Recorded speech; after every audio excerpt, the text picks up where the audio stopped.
Só esperar a gravação começar aqui. Beleza, já começou. Então, pessoal, né, sejam bem-vindos, né, ao C de Instalações Elétricas Prediais, né? Deixa eu já fazer o compartilhamento aqui. Continuar aqui o compartilhamento. Só um minutinho. Ah, agora foi.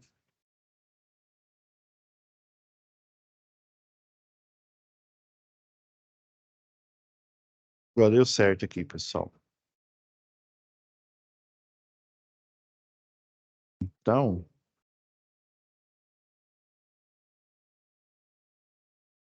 pessoal, eu estava dando uma olhada aqui, ó.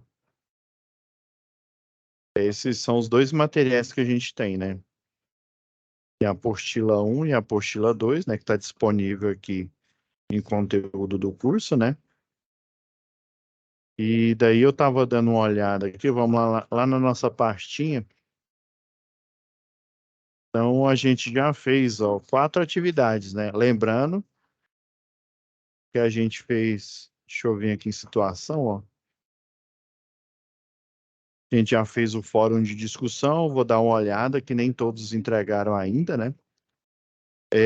Depois a gente já fez, foi 2 aulas aqui, essa situação de aprendizagem 1, né? O desafio 1.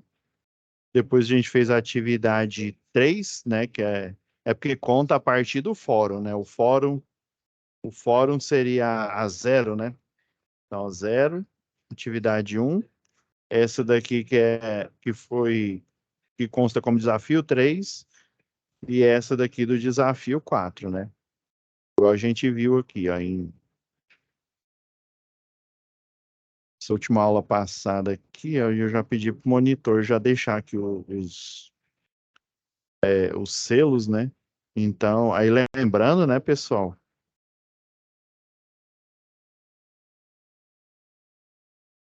que era para a gente ter tido 9 aulas, né? Diminuiu para uma em função do feriado municipal que teve aqui, né?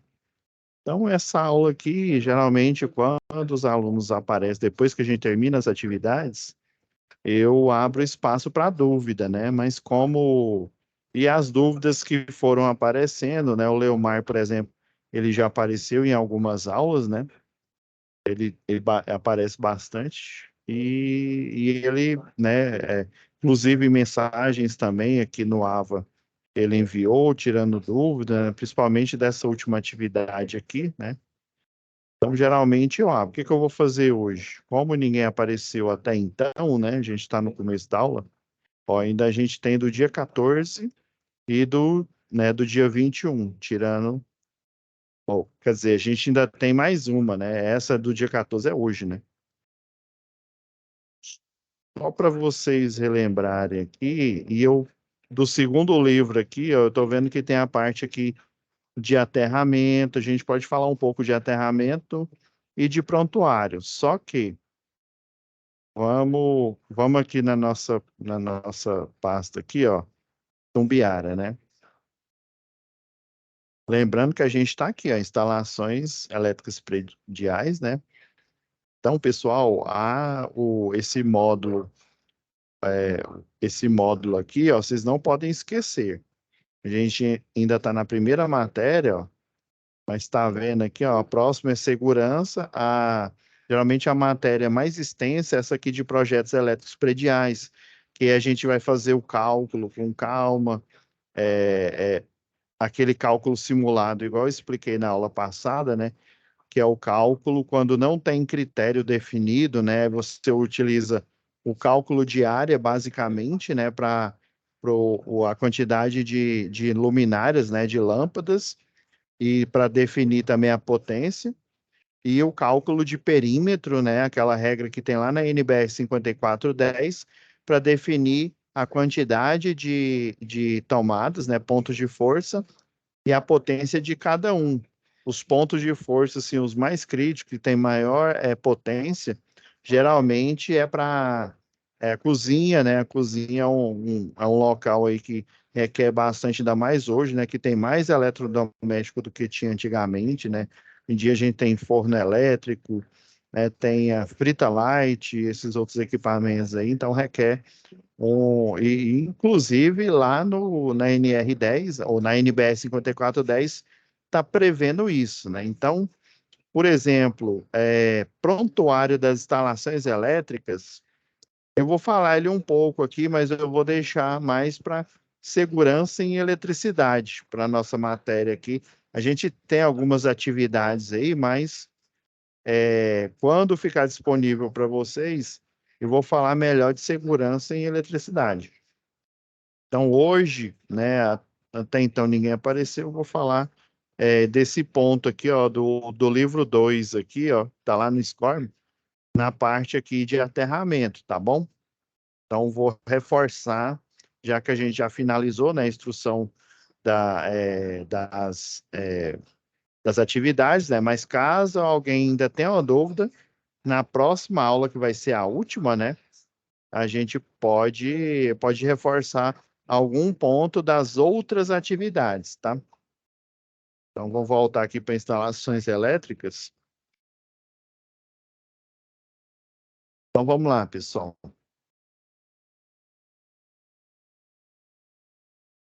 Estou lembrando, ó, que vocês ainda têm a do dia 21 da próxima semana, né, para poder ainda tirar dúvidas, né, aparecer aqui na live. Uma das reclamações, lembra quando a gente estava lá em qualidade de energia, em leitura e interpretação de desenho, muitos estavam reclamando que a aula está sendo muito tarde, né? Por isso que, né, a pedido de vocês, aí o Theo me pediu, assim que surgiu a vaga, né, eu coloquei vocês nesse horário das 7 horas, né, para poder atender melhor. Então, né, por favor, aproveitem, pessoal. E essa segunda atividade aqui, ela não é tão difícil, mas talvez vocês ainda estão com dúvida, né, em função de seu orçamento, né? Tá bom? Mas eu até eu pedi aqui, ó, para o monitor colocar essa pasta aqui, ó, com material complementar, ó, com a planta baixa, né, da antiga e da nova, né, da antiga como o Gabriel, né, e a Natália encontrou a casa e depois que a casa estava reformada em DWG, para vocês poderem ver junto aí com o professor do presencial, tá bom? Então, já deixei aqui, já pedi para o monitor colocar aí. Vamos lá então, pessoal.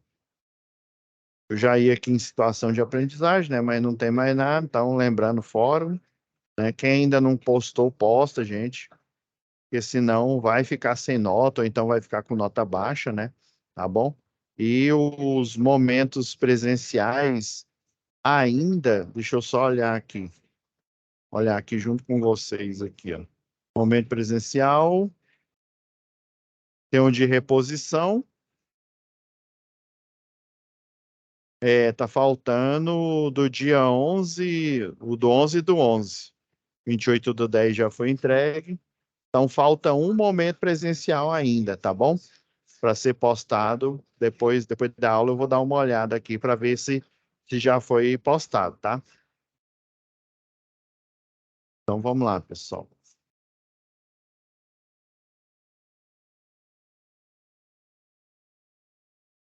Eu frisei aqui, ó, essa parte aqui do aterramento, ó, do livro.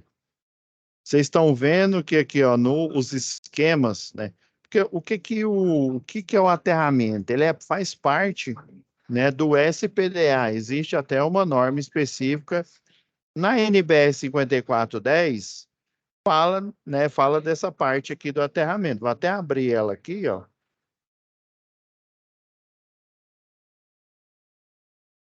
Não, não é essa.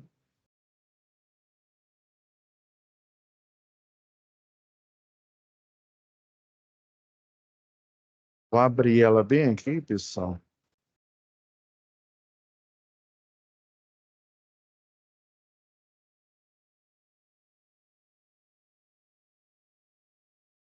Só um pouquinho.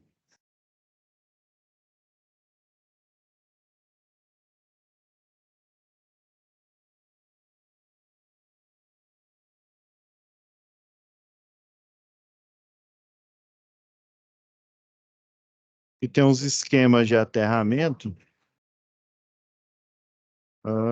Deixa eu ver.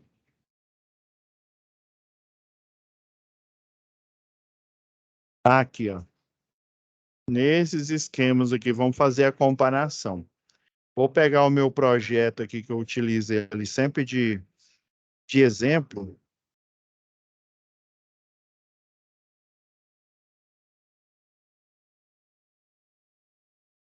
Esse projeto aqui a gente utiliza o... Deixa eu mostrar aqui no detalhe aqui para você. Geralmente a entrada geral, né? Esse daqui, ó, é a planta de situação aqui. Então vem desse poste. O projeto é desse jeito aqui, ó. Deixa eu... Tá vendo esse número aqui? Vocês vão aprender lá em projetos do sistema elétrico de potência que todo poste tem o identificador. Existem marcadores, né, que mostram, por exemplo, a identificação. Quando tem um programa lá do sistema elétrico de potência, quando você digita esses números, ele vai falar que esse poste tem, por exemplo, a rede de média tensão, vamos supor que é uma N1. Ele tem uma rede de baixa tensão, porque eu preciso que, já que esse cliente ele precisou de projeto, mas não precisou de transformador próprio, ele tem carga suficiente, né? Apesar e olha que aqui a área é grande, ó, 852 metros quadrados. Só que é um posto de combustível e serviço, ou seja, energia para a ilha de abastecimento, né? Se eu não me engano, aqui são uns quatro. Deixa eu ver. Aqui, ó, tem uma, duas, ó, três pontos de abastecimento aqui, ó. O veículo para desse lado ou desse outro aqui, ó. E aqui, nesse meio, fica a ilha de abastecimento. Então, você tem a bomba de recalque, né, que faz o bombeamento. Geralmente, eles colocam eu até estava lá na época que eles colocaram. Eles colocam um tanque que chama de tanque de combustível jaquetado. Eles abrem um buraco aqui, ó. Se eu não me engano, ele estava mais ou menos nessa posição aqui. Eles abrem um buraco aqui antes dessa fase aqui de concretar, né? Aí coloca o tanque aqui, chama tanque jaquetado. Eles interligam juntamente com esse tanque. Estão vendo aqui, ó, aqui é a medição, aqui é a caixa de inspeção de aterramento. Se não me falha a memória, a caixa de interligação do SPDA, né, do Sistema de Proteção contra Descargas Atmosféricas, se eu não me engano, está por aqui. É porque eu não achei que eu fiz um projeto de SPDA separado, né, um projeto de elétrico e o projeto de SPDA. E ele fica mais ou menos aqui, se eu não me engano, porque aí você tem a caixa de inspeção do SPDA e você tem um quadro, ele tem uma tampa cega e ele tem um barramento de potencialização que ele pega todos os pontos do projeto aqui de SPDA, né? Desde lá da captação, que fica em cima, né? Nesse caso aqui foi utilizado uma telha metálica que tem tanto aqui no posto quanto na loja aqui, né? Que tem 2 andares. Você tem a 5419, né? Ela tem uma espessura característica. Eu não me lembro de cabeça qual que é a milimetragem, que dá para você utilizar se ela estiver dentro da faixa de segurança. Eu posso, em vez de utilizar um captor Franklin, eu posso utilizar a própria estrutura aqui como captor. A descarga elétrica, ela cai aqui na cobertura e daí ela leva a parte do surto, né, da descarga atmosférica, ela vai escoar pela estrutura e vai descer e ir para a malha de terra aqui. Aí, nesse caso, que eu me lembro bem, eu utilizei aqui só que o dono lá, ele questionou, mas dá para utilizar? Eu vi a milimetragem lá, né? A milimetragem estava dentro do padrão do que falava na 5419, porque a 5419, pessoal, ela diminuiu, ela aumentou, tem mais itens. Deixa eu só achar ela aqui. Ah, não, isso aqui não vai precisar não, porque eu tava gravando umas aulas aqui de fotovoltaica. Não, isso aqui não vai precisar, não vamos precisar disso, nem disso. Aqui.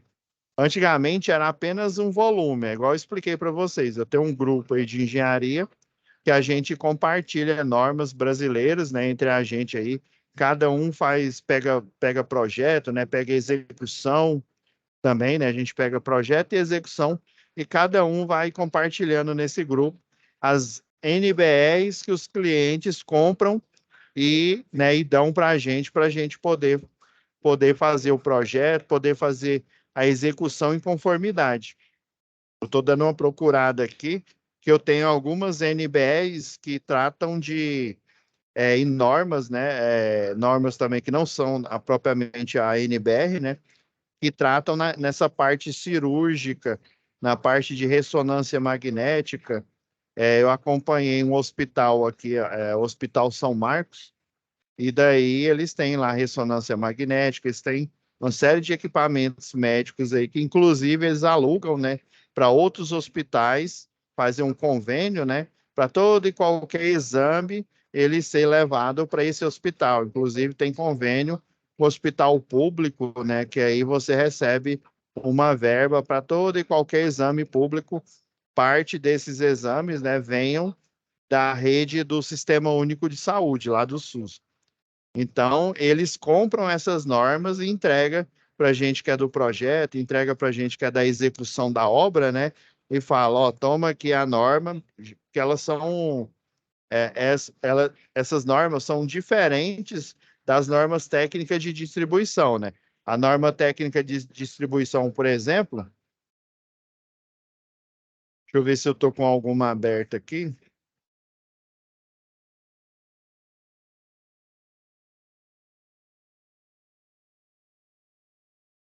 Essa aqui, por exemplo, aqui, ó. Ela é baseada em uma NBR. Só que é lógico que a concessionária de energia local, ela não vai cobrar principalmente para quem precisa fazer projeto, né? Então, ela compra, né? Ela pega uma NBR, ela compra, é uma empresa, né? Ela tem esse poder, e daí ela pega partes da NBR, né? No caso, essa daqui para baixa tensão, eu não me lembro de cabeça qual que foi, mas grande parte também é a NBR 5410, né? Na verdade, é a união de várias NBRs, né? Eles pegam as NBRs que são pertinentes para aquele tipo de assunto, por exemplo, ó, fornecimento de energia elétrica em tensão secundária de distribuição, ou seja, é o que está acontecendo aqui. Ele está fornecendo energia direto da rede de baixa tensão desse poste aqui para o cliente.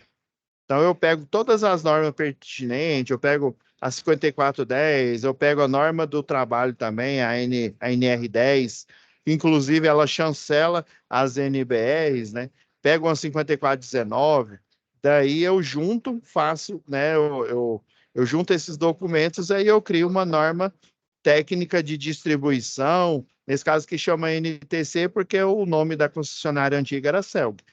Então, a gente segue, né, essas normas aqui que hoje em dia, né, elas são disponibilizadas gratuitas no site da concessionária local, né? Já a NBR aqui eu já deixei até pronto aqui, ó.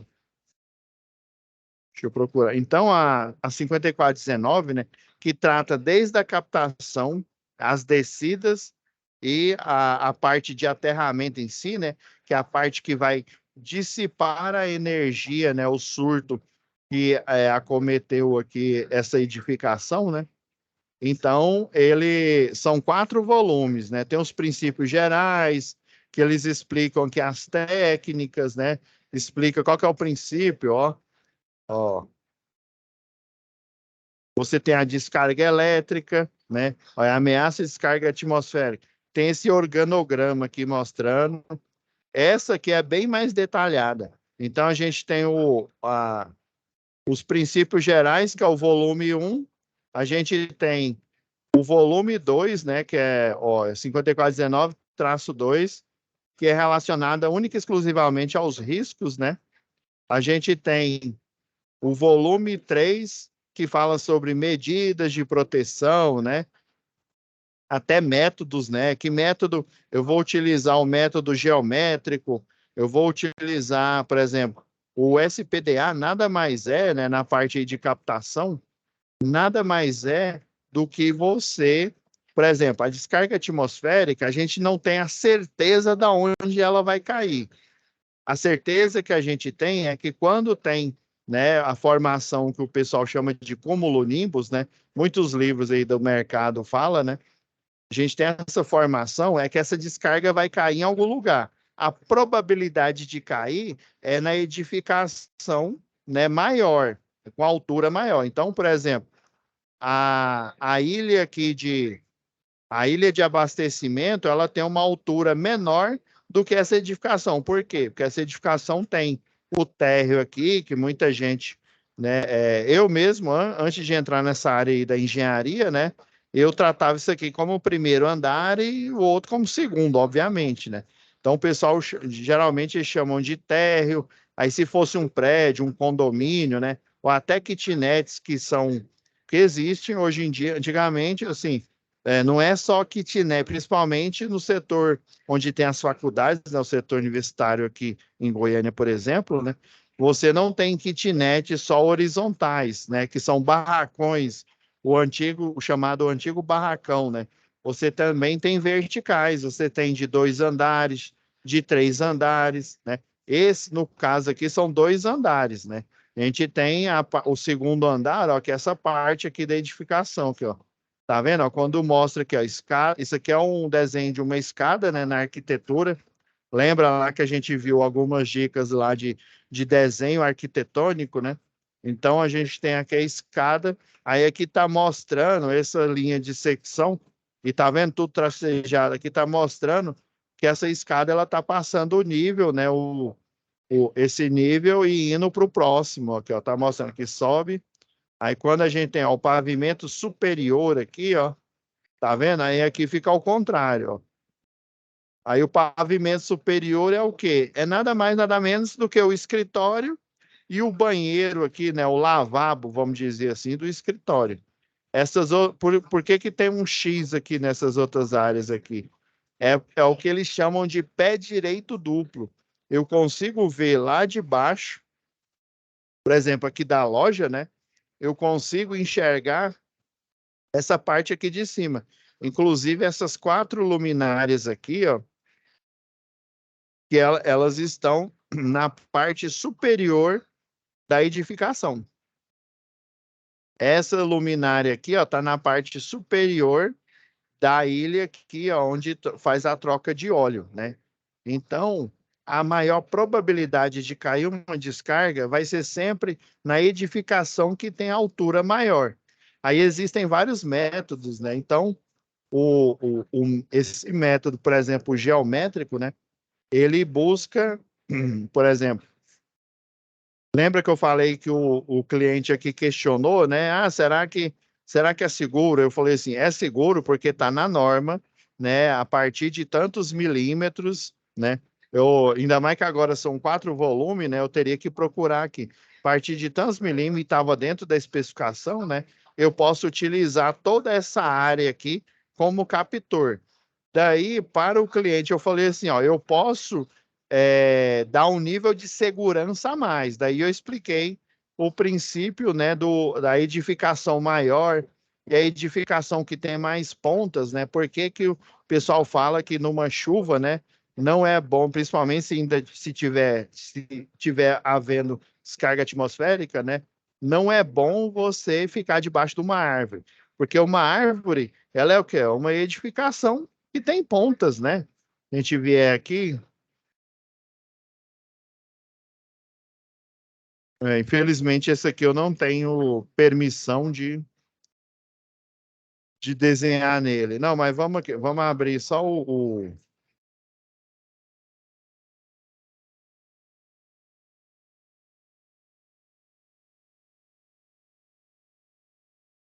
vou abrir esse memorial de cálculo aqui só para a gente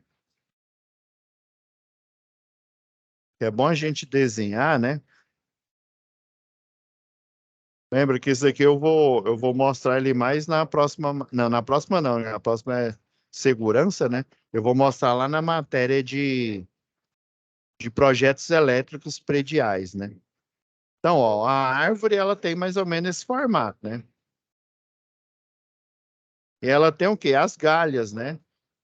Então, as galhas são pontas. Vocês aprenderam lá em eletricidade com o professor Paulo o poder das pontas, as cargas elétricas em um corpo, né? Lá na física, no laboratório de física, nós temos os experimentos. Vocês já repararam lá, provavelmente o professor Paulo até questionou, né? Pensou aí com vocês, que geralmente os experimentos de física, né? Uma esfera eletrizada positivamente, uma esfera eletrizada negativamente. O pessoal utiliza esfera porque as cargas elétricas elas tendem a se acumular na superfície externa, né, do corpo, né? Então, qual que é o corpo que eu tenho simetria bilateral e simetria longitudinal? Por exemplo, o ser humano ele tem simetria bilateral. O que que é isso? Né, lá nos cursos aí de enfermagem de medicina, né? Você aprende que nós temos simetria bilateral, porque se cortar a gente aqui, ó, tanto do lado esquerdo quanto do lado direito, nós temos simetria, ó, temos dois braços aqui, um lado da cabeça, o outro, duas pernas, né? Existem a simetria longitudinal, dependendo do tipo de estrutura, né, ou até de ser vivo. Agora, a estrutura que tem tanto simetria longitudinal quanto transversal é a esfera, né? Ela tem uma isometria, ou seja, as distâncias, né, que elas são isométricas, de qualquer ponto que eu pegar aqui, as distâncias vão ser as mesmas aqui, né? Então, a esfera, ela é o corpo perfeito, né, a esfera metálica, né, porque ela tem que conduzir energia, ela é o corpo perfeito para eu conduzir experimentos, né, no que tange, né, lá no laboratório de eletricidade, porque é no exercício, né, da física, né, que é a ciência que estuda os fenômenos, no caso a física 3, né, que a gente aprende lá e no segundo grau, e depois, dependendo do curso, né? A gente estuda, por exemplo, vocês aqui no curso de eletrotécnico, vocês focam mais no estudo de física, da física 3, né? Basicamente, da eletricidade básica. A gente fala um pouco de análise de circuitos, a gente nem dá uma aprofundada, né? Geralmente, a gente estuda várias matérias lá em engenharia elétrica, né? Ligadas a eletricidade, né? A gente estuda a eletricidade em si para aprender os princípios, como é que ela surge, como é que ela é formada, quais que são os processos de eletrização. Depois a gente estuda, por exemplo, um caso específico dentro do fenômeno da eletricidade, que é a parte da eletrodinâmica, né? Ou seja, o comportamento dos portadores de carga dentro de um condutor, também num isolante também, como que eles se comportam e tanto num condutor quanto num isolante, né? Que a gente chama de eletrodinâmica. E daí essa eletrodinâmica ela vira o que o pessoal chama de análise de circuitos. Daí tem as teorias, né? As leis de Kirchhoff, leis de Maxwell, né? As leis de Ampère para corrente e tantas outras leis aí, né? Que tem nesse universo. Então a gente vai segmentando, né? Ou seja, no curso de engenharia elétrica a gente segmenta mais ainda, a gente fala de eletromagnetismo, né? A gente fala de estudo de materiais relacionados à elétrica, né? Por exemplo, uma grande polêmica que apareceu há alguns meses, acho que um mês e meio atrás, e deu uma quietada aí, que é a parte falando de supercondutores, né? Então, lá em eletricidade básica, né, vocês aprenderam que as cargas elétricas, num corpo, né, isométrico igual a uma esfera, elas vão o quê? Vou até mudar a corzinha aqui, ó, para gente. Elas vão o quê? Se distribuindo igualitariamente. Elas vão se distribuir aqui, ó, de forma uniforme aqui, ó, de forma isotópica aqui na superfície externa do condutor.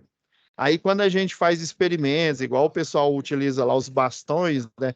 Bastão de vidro, né? Com alguns panos aí, né? Que mica, né?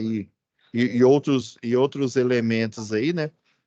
Faz processo de eletrização por contato, eletrização por atrito, daí descobre, né? Igual tem um cientista que eu não lembro o nome, ele descobriu o princípio, ele construiu um experimento lá que chama eletroscópio, daí ele descobriu, através desse eletroscópio, que cargas, né, iguais se repelem, cargas opostas se atraem, né?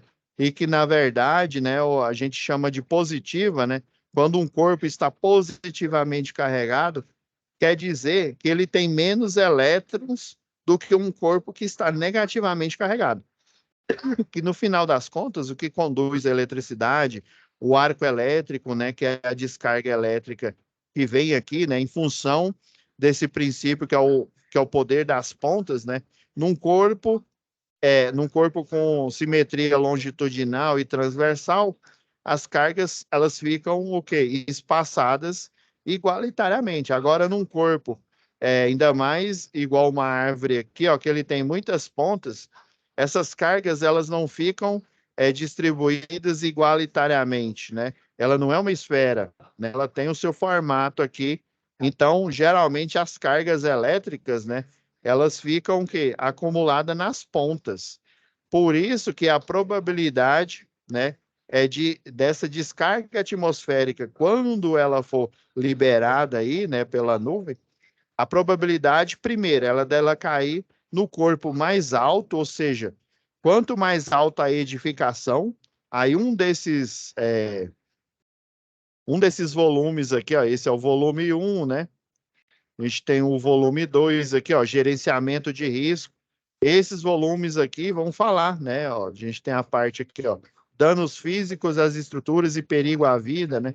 Então, e um deles, ó, eu até deixei esse aqui, o volume 4, ó, nessa parte aqui, ó, tá quantificando estatisticamente o nível, né, do supressor de surto, que o pessoal de rede chama o supressor de surto de para-raio de rede. Na verdade, não é um para-raio de rede, ele é um supressor de surto, ou seja, ele vai pegar o surto que está chegando na rede, ou por uma descarga, ou por um aumento de tensão, né? Ou às vezes um curto-circuito, né? Um cabo arrebenta lá da rede, aconteceu isso lá perto de casa algum tempo atrás, né? O cabo da média tensão que tem 7.000, né? Quase que 8.000 volts, né?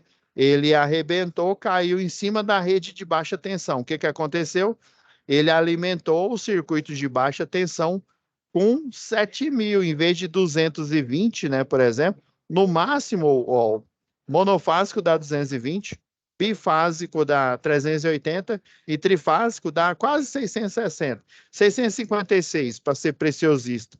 Ou seja, no máximo, se você tem um equipamento trifásico, vai a tensão RMS. Eu não estou falando da tensão de pico, viu? A tensão de pico você tem que pegar, por exemplo, o 220 e multiplicar por raiz quadrada de 2, que dá uns 300 e pouco. Você tem que pegar o 380 por raiz quadrada de 2, que eu não lembro de cabeça quanto é que dá. Do mesmo jeito, o 656 ou 660 vezes raiz quadrada de 2 para você ver a tensão de pico trifásico. Eu só estou citando a tensão RMS, né? Então, vai haver o máximo que vai, né, de RMS é 660. Imagina, 7.000, né? O que que aconteceu? 7.000 e quase 8.000 volts foi nessa rede. Aí esse surto foi para os equipamentos.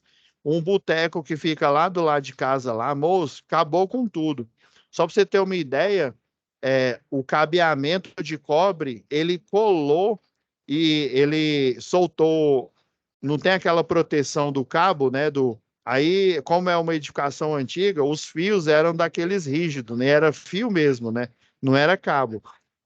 O surto foi tão forte que o plástico que cobria o cabo, ele derreteu, ele entrou em ebulição, ebulição não, né? Só se fosse líquido. Ele sublimou, lembra lá das aulas lá de química, química 1, né? Química geral, né? O que que é a sublimação? é passar do estado sólido, por exemplo, diretamente para o estado gasoso. Então, a proteção de plástico do cabo de baixa tensão, ela sublimou, ela literalmente ela virou um vapor de polímero, né?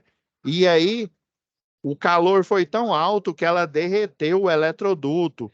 Ela derreteu aquele eletroduto, aquele preto, né? Aquele de 25 milímetros, derreteu os corruguetes, né? Os corrugados que ficavam no forro.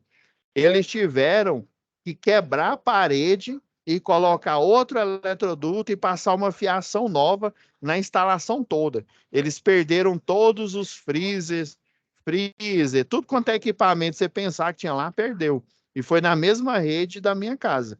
Eu tive sorte que só o carregador de celular que queimou.